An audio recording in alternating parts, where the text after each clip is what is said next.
여호수아 5장 2절에서 9절 말씀 제가 봉독해 드리겠습니다. 그때 여호와께서 여호수아에게 이르시되 너는 부싯돌로 칼을 만들어 이스라엘 자손들에게 다시 할례를 행하라 하시매 여호수아가 부싯돌로 칼을 만들어 할례산에서 이스라엘 자손들에게 할례를 행하니라. 여호수아가 할례를 시행한 까닭은 이것이니 애굽에서 나온 모든 백성 중 남자 곧 모든 군사는 애굽에서 나온 후 광야 길에서 죽었는데 그 나온 백성은 다 할례를 받았으나 다만 애굽에서 나온 후 광야 길에서 난 자는 할례를 받지 못하였음이라. 이스라엘 자손들이 여호와의 음성을 청종하지 아니하므로 여호와께서 그들에게 대하여 맹세하사 그들의 조상들에게 맹세하여 우리에게 주시라고 하신 땅 곧 젖과 꿀이 흐르는 땅을 그들이 보지 못하게 하리라 하시매 애굽에서 나온 족속 곧 군사들이 다 멸절하기까지 40년 동안을 광야에서 헤매었더니 그들의 대를 잇게 하신 이 자손에게 여호수아가 할례를 행하였으니 길에서는 그들에게 할례를 행하지 못하였으므로 할례 없는 자가 되었음이었더라. 또 그 모든 백성에게 할례를 행하기를 마침에 백성의 진중 각 처소에 머물며 낫기를 기다릴 때에 여호와께서 여호수아에게 이르시되 내가 오늘 애굽의 수치를 너희에게 떠나가게 하였다 하셨으므로 그곳 이름을 오늘까지 길갈이라 하느니라. 아멘. 애굽을 떠난 이 40년의 긴 광야 생활을 거친 후에 그들은 드디어 목적지를 눈앞에 둔 이 요단강을 건너 가나안 땅에 이제 들어오게 됩니다. 이제 그들이 이 길갈이라는 곳에서 이제 야영을 하게 되는데요. 당장 이제 그들이 무너뜨려야 될 이 여리고 성이 눈앞에 있기 때문에 일반적으로 우리가 생각해서는 어떻게 하면 저 여리고 성을 무너뜨릴까가 아마 급선무일 것입니다.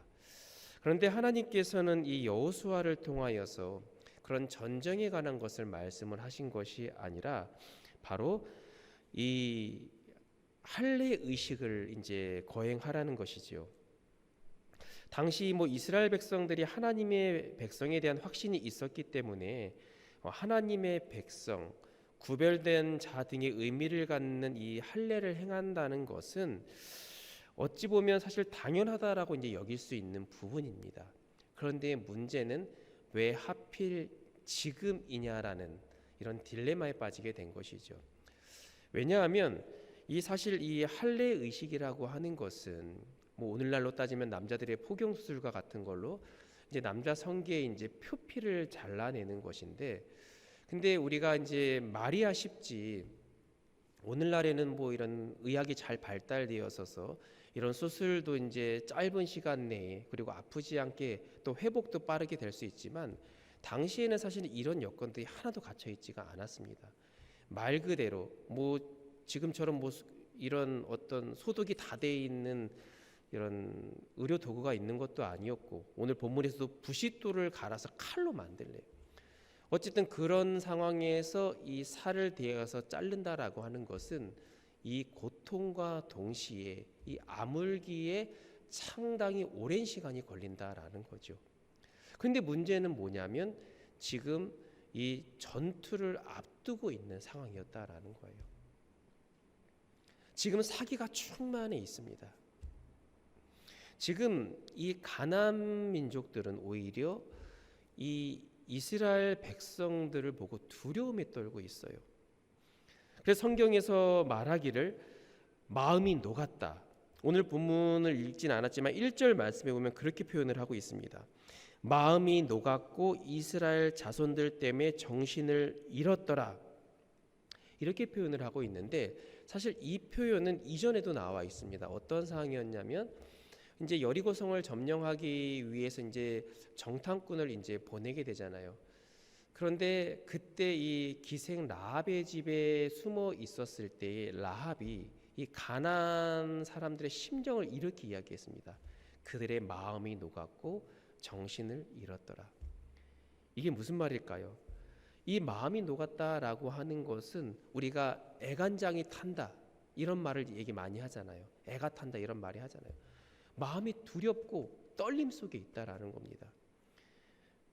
그리고 정신을 잃었다라고 하는 것은 무슨 말이냐면 지금 싸울 어떤 사기가 그들에게는 완전히 바닥까지 내려갔다라는 거예요. 지금 이러한 상황에서 우리들의 생각에서는 우리는 사기가 올라와 있고 적들은 사기가 꺾여 있는 이런 상황, 지금이 어찌 보면 전쟁을 치러야 될 이 적기인데, 그런데 지금 하나님께서는 뭐라고 얘기하십니까? 지금 당장 할례 의식을 거하라. 이 회복의 시간까지 얼마나 걸릴지도 모르고, 혹시나 거기서 오히려 역으로 이 가나안에서 이 정탐꾼을 보내어서 이 할례를 이들이 치르고 있더라라는 소문이 돌기라도 한다면 그들은 속수무책으로 당할 것입니다. 이 창세기에 보면 이 야곱의 딸 이 디나가 이 세겜 족장에게 강간을 당하는 사건이 나옵니다. 당시에 이 동생이 이런 불미스러운 일을 당한 일에 대해서 화가 난 이 시므온과 레위는 하나의 이제 작전을 짜게 되죠. 그래서 그래, 내 동생 이 디나를 너희에게 시집 보내겠다. 이 세겜 족장이 보내겠다라는 거. 대신 우리는 하나님과 이 구별된 거룩한 민족 할례 받은 자인데, 우리는 하나님의 말씀에 따르면 이 할례 받지 않은 자랑 같이 이 가족을 맺을 수가 없다, 이렇게 제안을 합니다. 그래서 너희 민족이 다 할례를 다 받으면 자연스럽게 우리가 동맹관계, 가족관계가 유지되어 있지 않겠느냐. 이것을 행하여야지만 우리는 우리 동생을 그곳에 결혼을 보낼 수 있다. 이제 이렇게 제안을 하게 되죠. 뭐 듣고 보니까 나쁘지 않은 것 같아요. 그래서 그 세겜 족장을 비롯해서 아버지 하모를 비롯하여서 모든 사람들이, 이제 남자들이 다 할례를 다 받게 됩니다. 이때를 기회로 이 시므온과 레위 이 두 사람이 거기 있는 모든 사람들을 다 죽여버립니다. 말살을 시켜버립니다. 이게 무슨 말입니까? 그만큼 당장 이 할례를 받고 난 후에는 거동 자체가 불편하고 속수무책으로 당할 수밖에 없는 이런 상황이에요. 그러니까 지금 이 가나안을 들어가기 바로 직전 앞에서 이 할례를 행한다라고 하는 것은 그들에게는 엄청난 모험을 하는 것과 마찬가지고, 또 그들 한편으로는 아니 이거는 전쟁 끝나고 해도 될 텐데 왜 굳이 지금 진행을 해야 되는 이 의문점을 들 수밖에 없는 그런 상황이었다라는 거죠. 이렇게 중요한 일전을 앞둔 상황에서 하나님께서는 왜 이런 명령을 하셨을까요? 바로 하나님께서는 이 가나안 정복 이전에 그들이 먼저 정복해야 될 것은 바로 이 거룩함이기 때문에 그렇습니다. 그것이 가장 중요하다라는 거예요. 우리가요, 보통 이 중요한 일을 앞두고 있을 때 참 간과하고 있는 것 중에 하나가 바로 지금 이 시점에서 나는 그리스도인의 본분을 잘 지키고 있는가에 대한 자기 점검에 대해서 우리가 소원할 때가 참 많이 있어요. 내가 오랫동안 계획하고 목표로 삼았던 소위 이 성공이라는 그 문에 들어갈 때에 우리는 그것을 희열을 느끼기 위한 마음의 준비는 다 되어 있는데, 여기까지 오는 이 과정 속에서 나는 얼마나 하나님의 자녀로서 이 그리스도인의 본분을 지키며 살아왔는지 우리 자신을 잘 되돌아보지 않는다라는 겁니다. 그래서 성공의 달콤함에 취하다 보니 어느덧 우리 자신은 하나님의 존재를 망각했고, 또 이 성공을 이루기까지 하나님의 도우심이 있었음에도 불구하고 그 공을 우리 자신에게 돌릴 때가 참 많았다라는 거죠. 하나님의 뜻보다는 지금 당장 실행에 옮겨서 목표한 것을 얻으려고 하는 것, 그것이 우리의 연약한 마음입니다. 하나님은 그럴 때마다 우리에게 스스로 돌아보게 하십니다. 지금 너의 모습이 세상으로 향해 가는 그 성공의 그 끝 무렵에 있는 지금 너의 현 주소가 지금 나 하나님과의 관계는 어떠했느냐? 혹시 성공을 향해 나아가다 보니 급하다 혹은 바쁘다라는 이유로 나와의 관계가 너무 소원해지지 않았느냐?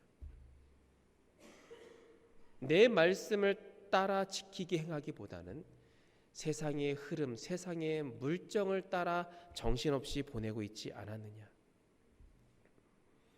우리가 하나님의 자녀로서 혹은 그리스도인으로서 가장 민감해야 될 부분이 바로 이 거룩성입니다.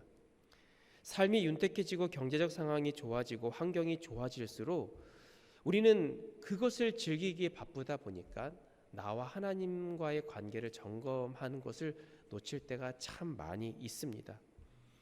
우리는 그럴수록 더욱더 거룩함에 집중해야 됩니다. 하나님의 자녀로서 이 거룩을 정복하지 못한다고 한다면 그 인생은 결국은 실패할 수밖에 없습니다. 왜냐하면요, 겉으로 보기에는 이 세상에서는 성공한 것 같지만 결국 거룩함이 없는, 즉 세상 속에서 구별되는 모습이 없다고 한다면 하나님은 그 인생에, 그 삶에 관여하시지 않기 때문이에요. 하나님이 함께하지 않는 삶이 여러분들 얼마나 끔찍합니까? 따라서 우리가 이 자랑할 것은, 우리가 목표로 삼아야 할 것은요, 돈이나 권력이 아니라 하나님께서 인정하시는 거룩함을 갖는 것이 바로 우리의 자랑거리가 되어야 될 것입니다. 이스라엘 백성들이 가나안 족속들과 구별되기 위해서 할례를 행했던 것처럼, 우리가 거룩을 상징한 것처럼 결국 세상에서 참 그리스도인으로 구별할 수 있는 것이 바로 이 거룩임을 여러분들 기억하시기를 바랍니다. 그렇다면요, 당시에는 그렇게 거룩함의 이 상징으로서 이 할례를 행했지만 오늘날에는 그럼 그 구별된 표식은 과연 무엇일까요? 모세가 이전에 백성들에게 강조한 것이 있었습니다. 하나님의 자녀로서 너희가 갖춰야 될 모습, 그것이 뭐냐면 신명기 10장 16절의 말씀에 보면 그러므로 너희는 마음의 할례를 행하고 다시는 목을 곧게 하지 말라, 이렇게 말씀을 하고 있습니다. 그러니까 할례가 거룩함의 상징이긴 하지만 그것이 하나의 표식에서 끝나는 것이 아니라 마음의 할례, 결국은 너의 마음과 생각이 거룩함을 쫓고 구별되어야지만 삶으로 나타난다라는 겁니다. 보이기 위한 것이 아니다라는 거죠. 우리의 마음에 진정한 거룩함이 있다라고 한다면 행실은 당연히 거룩해질 수밖에 없다. 하나님이 싫어하시는 것에 대해서 내가 늘 마음속에 늘 새겨두고 있다고 한다면 세상 속에서 우리는 당연히 구별되고 절제된 삶을 살 수 있다라는 것을 의미하는 거죠. 그러면서 모세는 또 뭐라고 이야기를 하냐면 목을 곧게 하지 말라라고 이야기를 합니다. 이것은 하나님 앞에서 철저히 겸손해야 함을 강조하고 있는데, 사실 하나님이 이스라엘 백성들을 향해서 이 목이 곧은 백성이라는 말을 종종 사용을 합니다. 그런데 보통 어떨 때 사용합니까? 이들이 죄를 범죄하였을 때. 그러니까 실망의 마음을 담고 이 경고하는 사실 의미로 이 목을 곧은 백성이라고 이제 이야기를 합니다. 즉 자기 뜻이 너무나도 강해서 하나님의 말씀을 들으려고 하지도 않고 믿으려고 하지도 않고 자기가 좋고 편한 대로 자기 생각대로 사는 삶을 의미하는 거죠. 그러다 보니까 어떻습니까? 하나님의 말씀에 귀에 들어오지가 않는 거예요. 하나님 말씀 위에 자신의 뜻이 우선순위가 되는 삶을 사는 것입니다. 그러니까 자신의 뜻을 굽히지 않으니까 어떻습니까? 내가 선택한 길, 나의 방법이 철저히 옳다고 여기는 그런 착각과 교만에 빠진 사람들. 이와 반대되는 의미가 바로 이 겸손입니다. 그런데 겸손이라고 하는 것은 제가 어떻게 그것을 할 수 있겠어요? 과찬이십니다.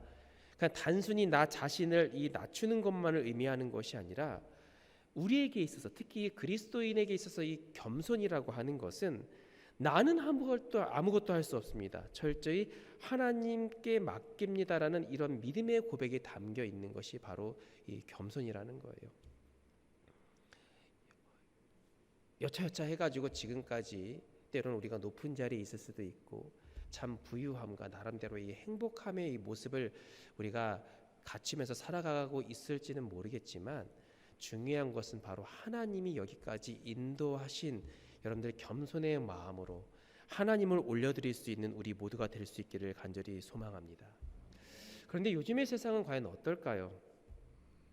구약시대의 이 소돔과 고모라는 사실 많은 것이 풍요롭게 사는 곳이었어요. 그래서 이 아브라함의 조카였던 롯도 이제 그 땅을 바라보니까 너무나도 살기 좋은 곳으로 여겨지다 보니까 그 땅을 선택을 하게 된 거죠. 근데 문제는 뭡니까? 그곳이 참 죄악이 많았는데 더 큰 문제는 뭐냐면 그 죄악이 피부로 와닿지 않는다라는 거예요. 죄 가운데 살고 있음에도 불구하고 전혀 죄책감이 들지 않는다라는 거죠. 어느 순간 그것이 당연하게 여겨지는 거예요. 우리 그리스도인들에게 있어서 가장 여러분들 무서워야 될 것은 뭐냐면 죄가 당연스럽게 여겨지는 이 순간을 우리는 두려워해야 됩니다. 무슨 말입니까? 죄를 짓고 있어도 죄책감을 느끼지 않아요. 하나님이 두려워지지가 않아요. 그러다 보니까 어떻습니까? 회개 기도를 하지 않게 됩니다. 오늘날의 세상의 흐름이 그래요. 자연스럽게 이 문화라는 이름하에 성공이라는 그 이름하에 이런 죄라는 것들이 거기에 교모히 숨어 있다 보니까 죄는 줄어들고 오히려 성공이라는 것, 이 명성에 가려져 있어서 오히려 어떻게든 괜찮다, 지금 성공하면 되지 않느냐, 그것이 하나의 인정받는 비결이 된다라는 거죠. 결과만 좋으면 이전 것은 중요하지 않다. 성공하면 용남이 되는 세상. 제가 개인적으로 운동선수 중에 좀 되게 좋아하는 선수 중에 한 명이 이제 김연경 선수인데, 물론 실력도 배구 선수로서 실력도 출중하지만 이 털털한 성격에 다른 사람을 이렇게 품고 이렇게 하는 어떤 그런 리더십들이 참 좋게 보이더라고요. 이제 운동을 할 때는 정말 열심을 다하는데, 근데 여러분들 이 김연경 선수의 별명이 뭔지 아십니까? 별명? 식빵 언니예요. 식빵 언니. 식빵을 좋아해서가 아니라 운동을 하다 보면 뜻대로 풀리지 않으면 자기가 화가 나잖아요. 울분해. 그래서 파이팅하는 방법은 사람들마다 다양한데 이제 자기 자신도 모르게 이제 화가 나고 하니까는 이제 이 식빵과 비슷한 표현에 이제 욕을 하는 거죠. 근데 이게 누구에게 욕을 하는 게 아니라 자기 자신에게 막 한타 화가 나서 하는 모습인데, 근데 카메라가 교묘히 그것을 자주 노출시키는 거예요. 그러다 보니까는 어느 순간 이제 그것이 하나의 김연경 선수 이제 트레이드 마크가 돼가지고 지금은 이제 약간은 미화시키기 위해서 이제 식빵 언니라고 표현을 하고 있는데, 사실 우리가 예전에 일반적으로 이 방송에서 누군가가 욕을 하는 모습을 비춰지게 되면은 사실은 우리가 사실 불편함을 표현을 하게 되잖아요. 그런데 그것이 자연스럽게 방송에서 계속 미화시키고 웃음거리로 하다 보니까 더 이상 그것이 불편하지가 않은 거죠. 한번 이런 생각을 해봤습니다. 선수들 중에 약간 실력이 없는 선수가 이렇게 노출이 되었다라고 하면 과연 사람들은 어떻게 반응을 했을까? 네티즌들은 과연 어떻게 댓글을 달았을까? 실력이 없으면서 입만 거치네 하면서 막 이런 악플을 많이 달지 않았을까? 이거는 그러니까 뭐 김연경 선수를 폄하하는 게 아니라 세상의 문화가 아닌 것을 오히려 미화하는 모습들 속에서 우리는 자연스럽게 노출되어 있고 그것을 당연시 여기는 일들이 오늘의 세상의 이 흐름이다라는 겁니다. 근데 여러분들 이 죄라는 것이 그래요. 처음에는 뭔가 조심스러워요. 두려워요. 그런데 자주 노출되다 보고 세상이 별것 아니야, 누구나 다 그래, 너만 그러는 게 아니야 라는 식으로 분위기를 몰아가다 보면 더 이상 죄가 우리의 두려운 존재가 아니라 그냥 자연스럽게 그럴 수 있어 하고 넘어가는 분위기로 만든다라는 거죠. 처음에는 조심스러웠고 두려웠고 불편했는데 자주 노출되고 익숙해져 버리니까 더 이상 불편하지 않은 겁니다. 어느 순간 죄책감이 들지 않는 거죠. 그래서 오히려요, 그런 분위기를 따라가지 못하면 오히려 더 철저하게 벽을 치면은요, 도리어 시대에 동떨어진 사람으로 여기는 분위기가 바로 오늘날 우리가 살고 있는 세상의 이 흐름이다라는 겁니다. 성경은 왜 거룩을 강조할까요?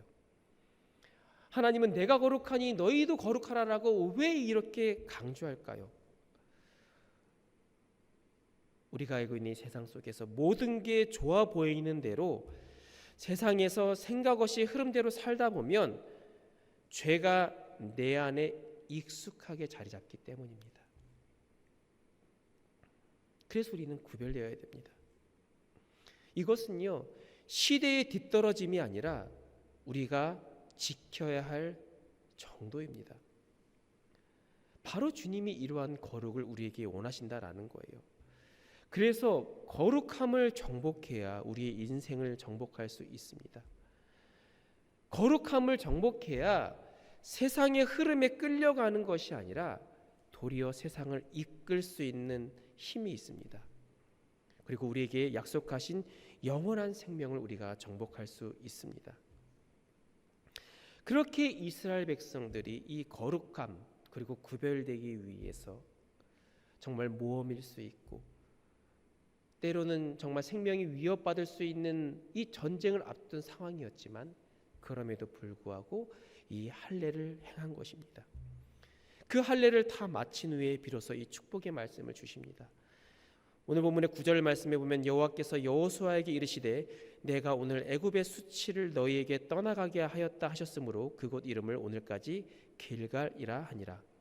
애굽의 수치라고 하는 것은 사실 두 가지의 의미가 있는데 첫 번째는 뭐냐면 하나님 입장에서는 늘 이들이 할례받지 않는 상태에서 이스라엘 공동체로 생활하는 것이 사실 불편했던 거예요. 하나님의 백성이라면 다 할례를 행하여서 그 구별된 자로 살아가야 되는데 이들은 광야 40년 동안 그러지 못했잖아요. 그러니까 하나님의 자녀로 사실 수치스러운 거죠. 구별되지 못한 모습을 하고 있는 현주소. 그런데 이제 그것이 오늘 할례를 통해서 깨끗이 해결이 되었습니다. 또 한 가지라고 애굽의 수치라고 하는 것은 결국은 뭐냐면 그동안 애굽으로부터 오늘날까지 오는 이 여정 동안에 얼마나 힘들고 어려웠습니까? 그 고통의 그 어려움의 그 모든 것들을 갚아주시겠다라는 겁니다.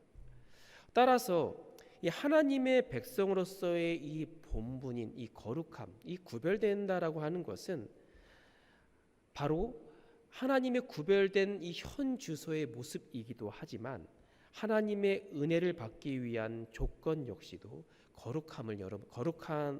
거룩한 것임을 여러분들 믿으시기를 바랍니다.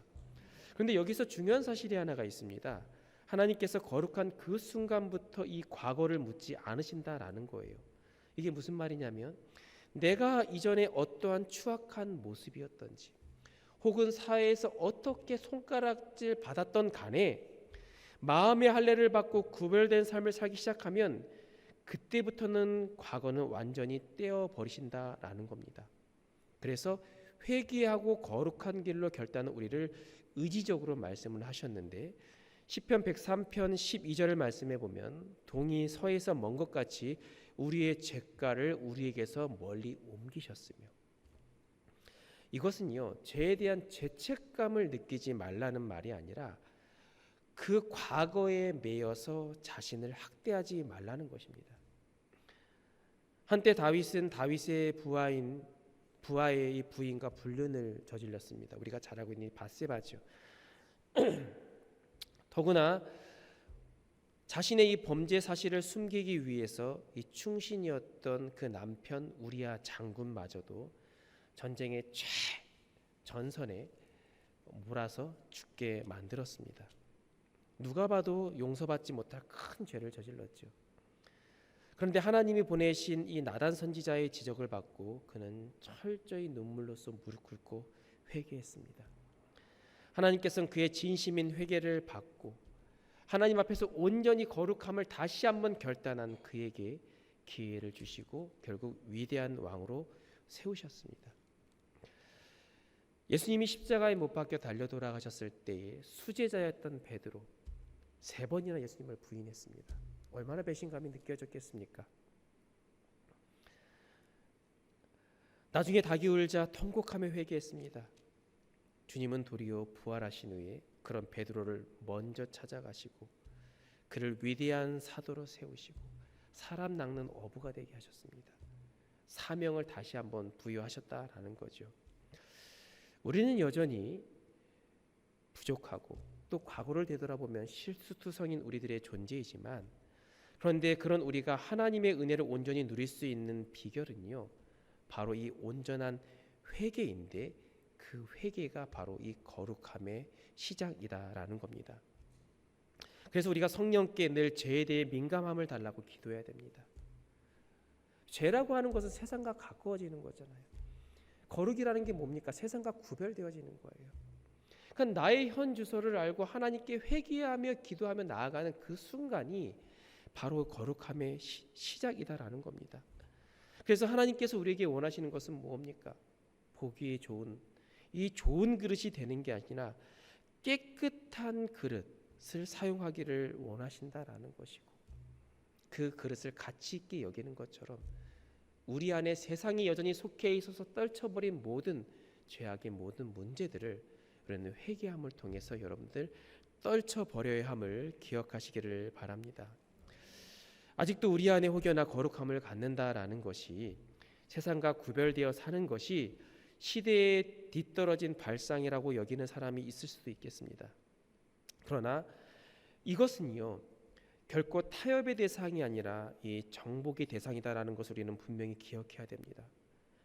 기분에 따라 상황에 따라 하고 말고가 아니라 우리는 거룩함을 무조건, 오히려 지금 목숨을 걸고 할례를 행하렸던 이스라엘 백성들처럼 우리는 그만큼 거룩이라는 것을 가볍게 넘겨서는 안 될 문제이고 목숨 걸고 우리가 지켜야 할 사명이다라는 겁니다. 하나님의 자녀로서, 그리고 이미 은혜를 받았고 여전히 은혜 안에 살고 있는 우리들인데, 그럼에도 불구하고 우리 자신의 스스로 되돌아봤을 때 거룩하지 못했던 것들이 있다면 가감히 청산해야 될 것을, 또 청산될 수 있게끔 주님 앞에 매달릴 수 있기를 간절히 소원합니다. 그런데 물론 쉽지 않은 문제이겠지요. 할례를 할 때 어떻습니까? 살을 잘라내고 피를 봅니다. 고통스럽습니다. 피하고 싶습니다. 그러나 우리가 그 순간을 잘 극복해 나간다고 한다면 이제는 그 거룩함이 부담스러운 삶이 아니라 우리에게 자연스러운 삶이 될 것입니다. 여전히 나를 정복하고 있는 이 불경한 것들이 여러분들 무엇이 있습니까? 거룩하지 못한 것들이 무엇이 있습니까? 나의 나쁜 습관, 알면서도 참지 못하는 불순한 것들, 나쁜 생각들, 나쁜 언행들, 이제는 우리는 하나님 앞에 나아가 모든 것들을 과감히 잘라버리고 그 거룩함으로 향해 나아갈 수 있기를 간절히 소망합니다. 말씀을 정리합니다. 하나님은 이 가나안 땅에 들어온 이스라엘 백성들이 이와 같이 할례를 통해 거룩한 사람이 되고 날마다 말씀으로 세워지기를 기대하셨습니다. 하나님이 보시기에는 여리고성을 정복하고 전쟁에서 승리하는 것보다 그 거룩성을 유지하며 한 걸음 한 걸음 나아가는 것을 더 중요하게 보신 것처럼, 세상의 성공을 위해서, 나의 행복을 위해서 혹시나 아닌 줄 알면서도 그 걸음을 향해 나가고 있다면 가감히 여러분들 끊어버리시고, 더딘 것 같지만, 돌아가는 것 같지만, 그럼에도 불구하고 하나님이 원하시는 그 모습을 갖추면서 좀 더 거룩함을 정복해 나아갈 수 있기를 간절히 소망합니다. 남이 나를 바라보는 문제에 초점을 맞추지 마시고 지금 이 순간 하나님께서 나를 어떻게 바라보실까, 하나님이 원하시는 모습이 어떤 모습인지를 우리 스스로 생각할 수 있기를 바랍니다. 모든 축복의 근원은 바로 이 거룩함으로 인한 하나님과의 관계에 있습니다. 때로는 돌아가는 것처럼 보일 수 있고 느려 보이지만 가장 정확하고 가장 빠른 길입니다. 우리는 이 진리를 기억하면서 이 세상의 많은 유혹 속에서도 거룩함을 잘 지켜서 하나님 앞에 구별된 자로서 복과 은혜를 누리며 나아갈 수 있는 우리 모두가 될 수 있기를 주의 이름으로 간절히 축원합니다.